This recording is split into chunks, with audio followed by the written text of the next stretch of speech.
नहमदुहु व नुसल्ली अला रसूलिहिल करीम अम्मा बाद फ़नऊज़ु बिल्लाहि मिनश शैतानिर रजीम बिस्मिल्लाहिर रहमानिर रहीम।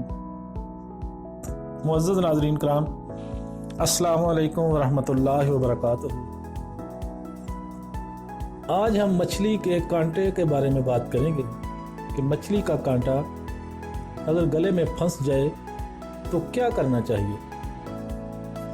इस चीज़ से बदतर क्या हो सकता है कि आप मछली के लजीज पकवान से लुत्फ़अंदोज़ हो रहे हों मगर अचानक इसका कांटा हल्क में फंस जाए। अगर आपको ये तजर्बा हो चुका हो तो जानते होंगे कि ये कितना तकलीफ़देह एहसास होता है। अगर नहीं हुआ तो जान लें कि इससे बदतरीन तजर्बा कोई और नहीं हो सकता। वैसे मछली खाना सेहत के लिए बहुत ज़्यादा फ़ायदेमंद है मगर कांटों का ख्याल रखना भी उतना ही ज़रूरी है। ताहम अगर कभी ऐसा तजर्बा हो तो आपको क्या करना चाहिए। वैसे अगर कभी कोई कांटा फंस जाए तो ज़रूरी नहीं कि वो तकलीफ़देह हो मगर बेआराम और चुभन का एहसास हर वक्त बुलाता रहता है। आम तौर पर यह जानलेवा साबित नहीं होता मगर आपको ऐसा लग सकता है कि सांस रुक गई है या भारी हो गई है। ताहम ऐसा तजर्बा हो तो ये आसान काम करना इस परेशानी में मददगार साबित हो सकता है। नंबर 1 पर है जी खांसना।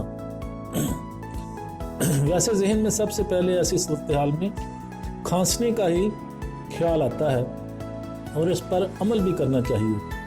खांसी इस तरह की सूरत हाल में जिस्म का पहला हिफाजती असर होती है। अगर कुछ मिनट तक खांसना इतनी हवा खारिज करने के लिए काफ़ी साबित होता है जो कांटे को निकाल फेंकती है। अगर ये काम ना करे तो नीचे मौजूद दूसरे तरीके जो मैं अभी आपको बताऊंगा वो आप आजमा सकते हैं। जैतून का तेल निगलने। अगर खांसी काम ना करे तो जैतून का तेल एक अच्छा तेल साबित हो सकता है, एक अच्छा हल साबित हो सकता है। ये तेल फौरी तौर पर थूक में तहलील नहीं होता, लिहाजा ये मछली के कांटे को हलक के नीचे गुजारने के लिए अच्छा ऑप्शन साबित होता है क्योंकि वो कांटे को चिकना करके फिसलने पर मजबूर कर सकता है। तीसरे नंबर पर है जी सिरका नोश करें। कांटे को हिलाने के लिए कुछ कतरे सिरके को पी कर भी देख सकते हैं।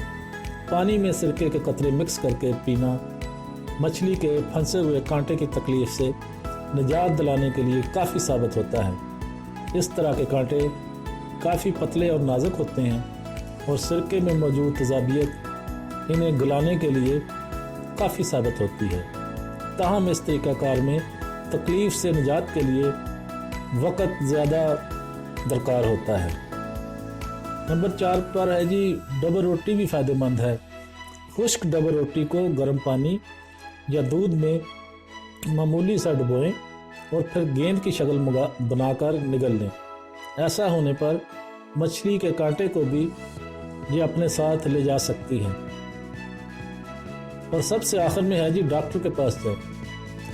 अगर तमाम तरीक़ाकार आजमा लेने पर भी आपको आराम नहीं मिला तो फिर डॉक्टर से रजू करना ही बेहतर होता है। आम तौर पर डॉक्टर इस कांटे को बहुत जल्द और बगैर तकलीफ़ पहुंचाए निकाल देते हैं। बहुत संगीन केसेस में ही मामूली सर्जरी की ज़रूरत पड़ती है। वैसे कांटा फंसने पर खून ज़्यादा मुंह से निकलने लगे तो फौरी तौर पर डॉक्टर से रजू करना चाहिए। तो मुअज़्ज़ज़ नाज़रीन कराम, आज हमने मछली का कांटा अगर गले में फंस जाए तो उसकी होम रेमेडीज़ आपको बताई हैं। उम्मीद है आपको ये हमारी कवरेज पसंद आएगी। अगर पसंद आए तो हमारी वीडियो को लाइक और शेयर लाजमी करें। हमारे चैनल को सब्सक्राइब कर दें। बेल आइकॉन पर क्लिक करना मत भूलें ताकि आने वाली हर वीडियो का नोटिफिकेशन आप तक आसानी के साथ पहुंच सके। अब मैं आपसे इजाज़त चाहता हूँ। व आखिर दावाना अनिल हम्दुलिल्लाहि रब्बिल आलमीन।